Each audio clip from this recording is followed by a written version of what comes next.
0 out of 5.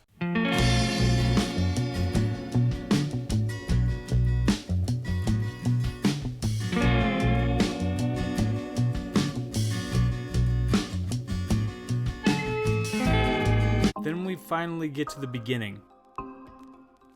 A vest, a pickup, a dusty road, and a drug deal, where we learn that Leonard has been chasing ghosts of his own making to deal with the fact that he killed his wife. Slamming on the brakes, getting some tattoos when Teddy shows up. Hey Lenny, how you doing?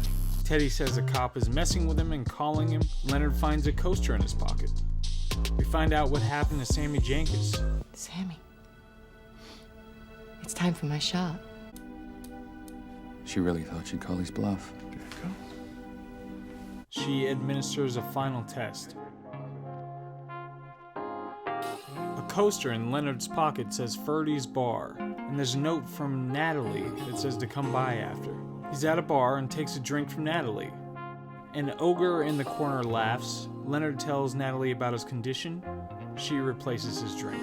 Leonard and Natalie go to her house. She asks about the investigation. He explains what happened the night his wife died and that John G. was the second man.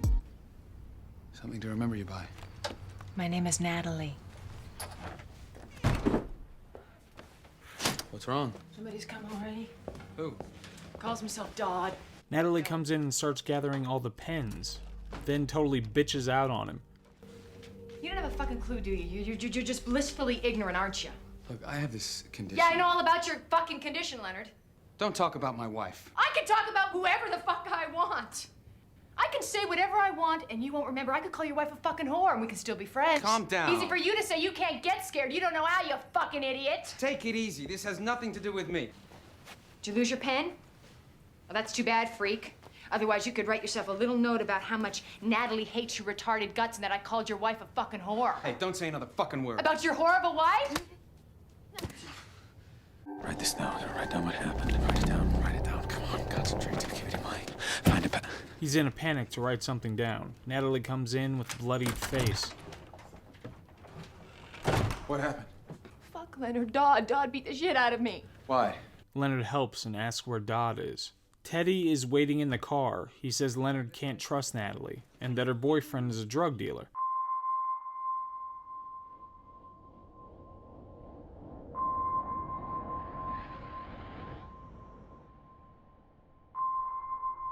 He heads to the discount inn. Sammy's wife tries to figure out what's going on with Sammy. I want you to forget the company you work for 30 seconds and tell me if you really believe that Sammy's faking his condition. I need to know what you honestly believe. A coaster in his pocket says Discount Inn, so he heads there and hangs up his evidence poster. He tells a prostitute to do some kinky stuff. We just go to bed. You wait for me to fall asleep. You go into the bathroom and you slam the door. Slam it. Yeah, loud enough to wake me up. And that's it. That's it. Leonard wakes up in bed alone as the door closes. He calls out to his wife. He finds a strange woman in the bathroom. Was it good for you? Leonard heads to an abandoned industrial area where he burns some memorabilia that reminds him of a traumatic experience. I read it like 1,000 times. I enjoy it. I always thought the pleasure of a book was in wanting to know what happens next. Don't be a prick. I'm not reading it to annoy you. I enjoy it. Just let me read, please. On the drive, he gets accosted by a guy in a truck. Okay, so what am I doing? Oh, I'm chasing this guy. No, he's chasing me. He gets away in his car, then lies in wait for Dodd. Leonard wakes up with an empty bottle in the bathroom. I don't feel drunk.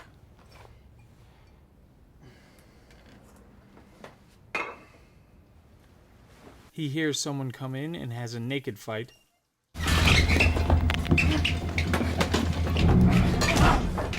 And this is how he meets Dodd.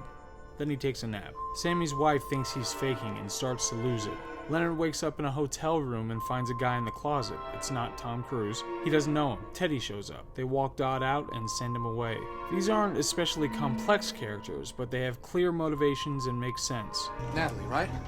Who the fuck is Dot? Then Leonard shows up at Natalie's house. He did something for her and feels like he's being messed with. She offers to help him find the killer. Lieutenant Dangle tests Sammy, who can't learn by instinct. Test, Sammy.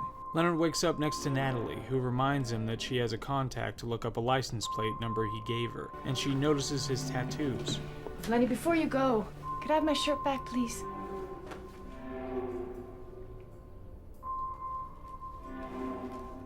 He tells the story of Sammy Jankis, that Leonard had to investigate for his job before his injury. He can't make new memories, but he can do complicated tasks that he learned before. He meets with Teddy, who warns him that someone might be setting him up while he eats seaweed soup. Through the movie, we get a phone conversation talking about his past. We don't know who he's talking to or why. We find out his friend is not his friend, and Natalie helps him to find the killer. People seem one way, then turn out to be another. The actors do a fantastic job. It's the best work I've seen from Carrie-Anne Moss. The world gets upended as it moves along. Leonard suffers from a condition that prevents him from making new memories. He remembers who he is and most things about him, but his last new memory was the day his wife was murdered.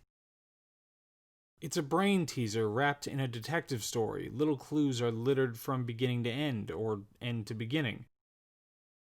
Small things like broken windows, scratches on cheeks, crossed out writing, and outfits have an entirely new significance. I still remember I was alone on a lazy day when I first saw this movie. At the time I was watching 4 movies a day and reading books in between. The moment I realized that the picture was fading, the horizon of the filmmaking art blew open like a daylight aurora borealis. This review will contain spoilers. As everybody knows, Christopher Nolan's new movie Tenet, which is a palindrome that might be important, it's the same backward and forward, just like NASCAR. See, here it is forward, and here it is backward.